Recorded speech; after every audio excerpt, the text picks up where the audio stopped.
Con Stathopoulos and Josh Phegan come together in an incredible podcast, Grow, Scale, Master. An energetic approach to drive progress, master skills, build strengths and put the strategy back into rapid business and personal success. Backed by real-world experience in rapid scaling to playing the long-term game of business, it's the story of all the lessons learned on the journey to mastery. Be inspired, renew your energy and chase the future with Grow, Scale, Master. Legacy and knowing when to go. Con, this is probably one of the most important conversations because they say that, great exits are planned 15 years in advance and bad exits are planned now. Yeah. And so when you start to think a little bit about it, what is long-term success in business? Ooh, that's a hard one to answer, right? Because everyone's going to have a different view. But for me, long-term success in business is the ability to be able to perform at a certain level consistently. Having the ability to be able to impact as many people as you possibly can, learning as much as you can on that journey, not earning just as much, but learning just as much. And I think the ability to be able to keep your reputation intact. So sometimes I look at people and they want the business to have a legacy. We created that. We want to hand it down to multi-generations. Yeah. Sometimes people are about equity. So I was able to go and put this money in and I turn it into that. Yes. Sometimes people are about control. Yep. I'm in control. And that's what determines my success. And then some people are literally in a position of ego and ego fulfillment. Yeah. So like literally, that's who I am and don't you know who I am and all of those types of things, right? But the interesting conversation is that when you think about long-term success in business, we probably never ever start with the plan of exiting. And like I mean to say, I never planned the start of this business that I was going to exit. Yep. Like, mate, I still haven't worked out if we've entered yet. But the whole idea is that literally we're just going to have a massive go and see where this thing goes. Yes. And that's the difference around entrepreneurial energy. But I think that the interesting thing is that is it about a conversation of knowing what the top is and then getting out? Now we've seen some people that have exited, major businesses in the residential real estate sector, and you kind of think, geez, I wonder if they knew how their exit happened now, if they would have planned that differently 10 years ago, knowing what was going to happen. So they hoped that the kids were going to take over and they didn't. They hoped that the brand was going to continue on, but it didn't. They hoped that they were still going to be a director in the business, but it's now morphed into a completely different business. And what's really, really clear to me is that literally you don't have to exit either.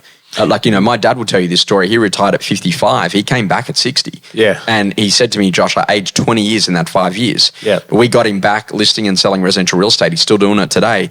And the benefit of that is that literally he absolutely loves it, but he works more lifestyle hours. Yeah. So I'm saying to him, hey, you don't have to push as hard each day. And if you want to have a siesta, if it's a nice sunny day, you can do that.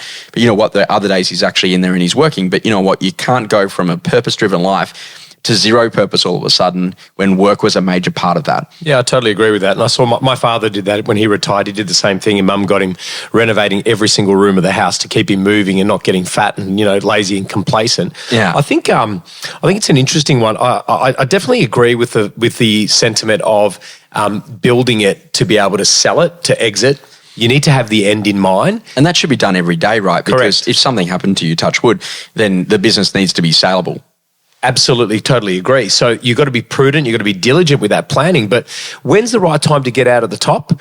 I don't know, mate. Like for me, I feel like if I'm reflecting in our business, we're 4 years into what could be a 15, 20, 30-year journey. And the reality is there an exit mechanism? Sure, we've structured our companies and our entities in a way, but the exit could be very, very different. So it could be a straight sale. It could be paring down to partners. It could be retaining a little bit of equity and, moving to a board type seat, or it could be just doing what actually keeps you on purpose. And I think that's the key, and you nailed that with your dad. It's about being purpose, turning up every day with purpose. But at the same time, I personally right now couldn't see me exiting our organisation because we have so much to do and so much to achieve. And it's not the financial stuff, it's how good can we be? And I think once we've been able to tick that off, maybe that might change things. So Con, I remember the first time that it ever happened to me when someone rang me and said, we want to buy your business. Oh, really? Wow. And I've had that a few times. I never thought about that exit. Yeah.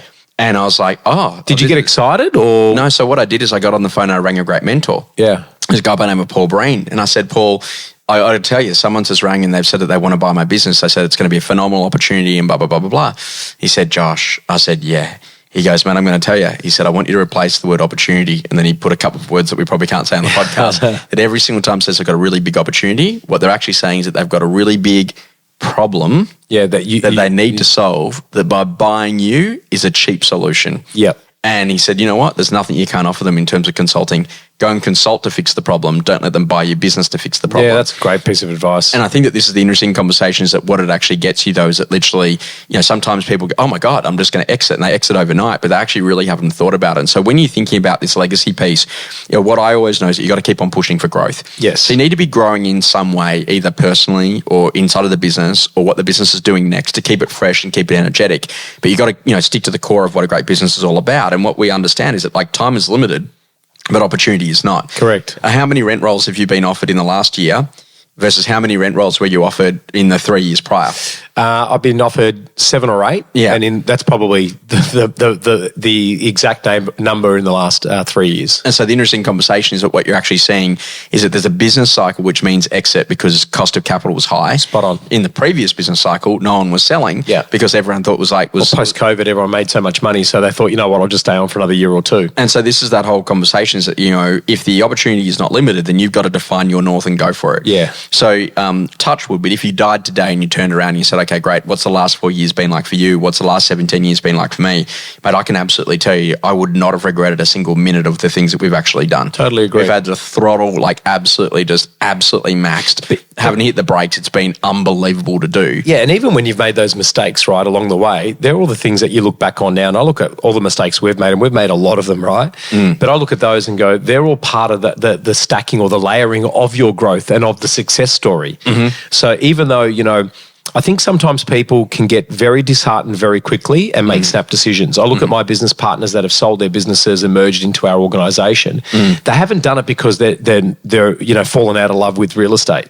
They've done it because they've chosen life first instead of business first. And I think we've got some really good examples of why people have done that. They've been able to get their life back, their time back. It's actually much funner. Well, that's exactly what I was going to say. They're actually performing at a higher level with more time and more balance, and they're doing it on their term. But, Con, I look at it. I walk into one of your training rooms. All of your teams are completely already set up. The girls are there. They've got the balloons. Things are happening. There's music playing. There's energy inside of that room. Everything's actually already set up. The name badges are there. People are getting coffees and on their way in. Everything's done, and it feels like you're walking into an unbelievable culture. Yes. And I've walked into other training rooms where it's just me, which is not bad, but it's not that. It's in terms of there's no pre-preparation. And so that brings me to that whole idea, is it's the power of the team around you.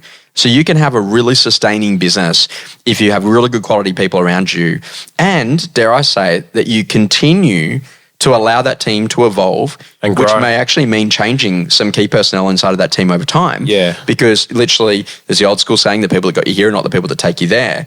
As long as people are prepared to go on the journey, read the book, have the conversation, start to think differently, evolve and grow as an individual, it's great to be around that. I totally agree. I mean, we've got 2 people that spring to mind in our organisation, Emma Duff and Kiara Donning-Mega.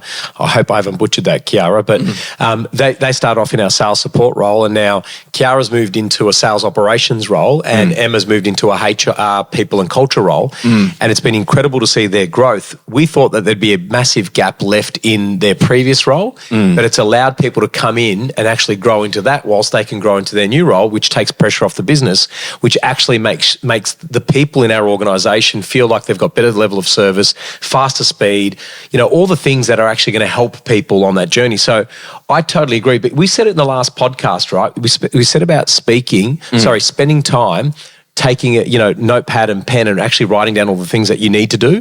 One of those could be, what's the team that I need to have around me to allow me to be able to let go a little bit to be able to grow? And this is that whole thing, is that vision and the energy that it creates. Yes. And one of the very unique features of what you have done and what people will tell me about you when they talk in market is that oh man, he's unbelievable at helping you to discover and reset and connect with a vision that's really powerful and energizing. And I think, wow, that's an incredible skill set. But it's you set the vision for your own life. Correct. So sometimes I wonder if people exit businesses because they've forgotten that they're the ones who actually set the vision. Spot on. And, there's an old school saying is that this whole thing is that, it will be hard, it will be difficult. When you realize that life is hard and difficult, it becomes infinitely easier. And the next conversation on that is expect that there will be obstacles. Now, we speak about the hero's journey.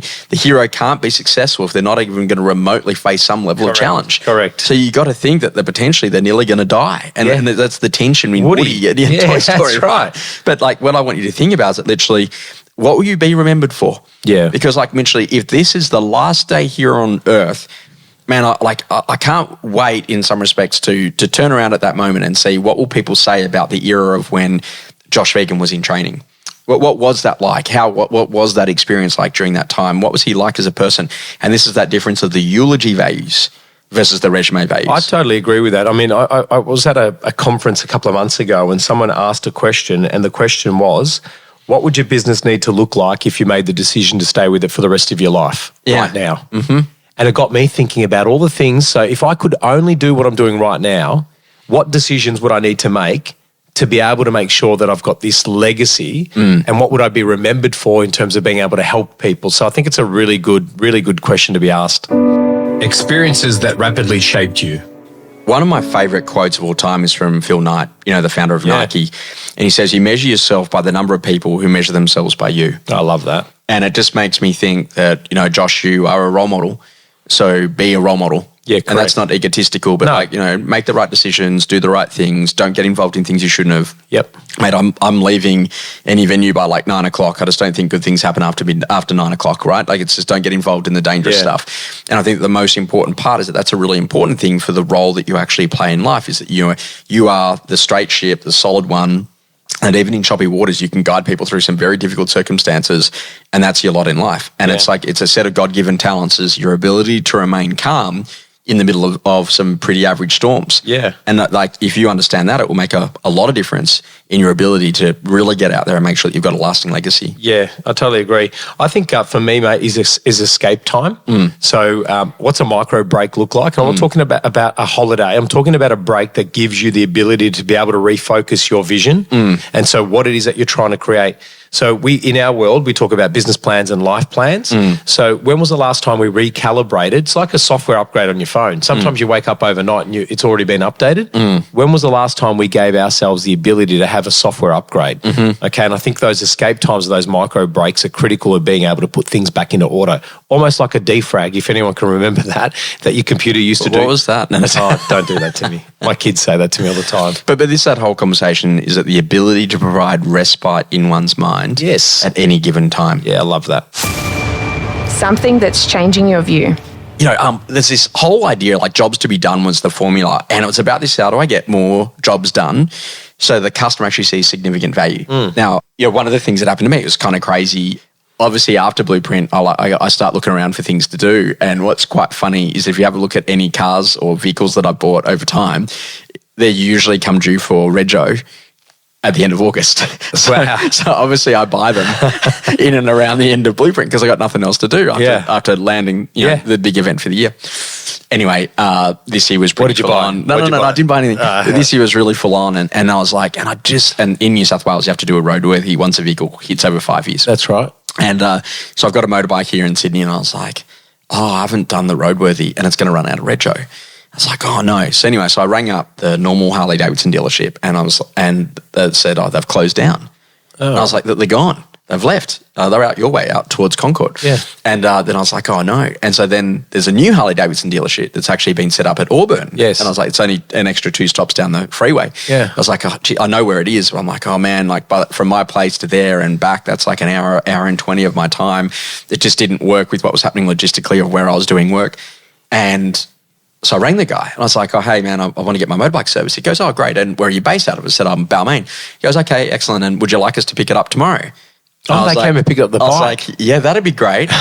And he goes, yeah, good. He goes, and how long have we got with it? I said, as long as you need. Like, I don't need it immediately. He goes, no problems. If we picked it up on Friday, we'd have it back to you on Tuesday. We'll just do the full service, make all that happen. I said, yeah, that'd be great.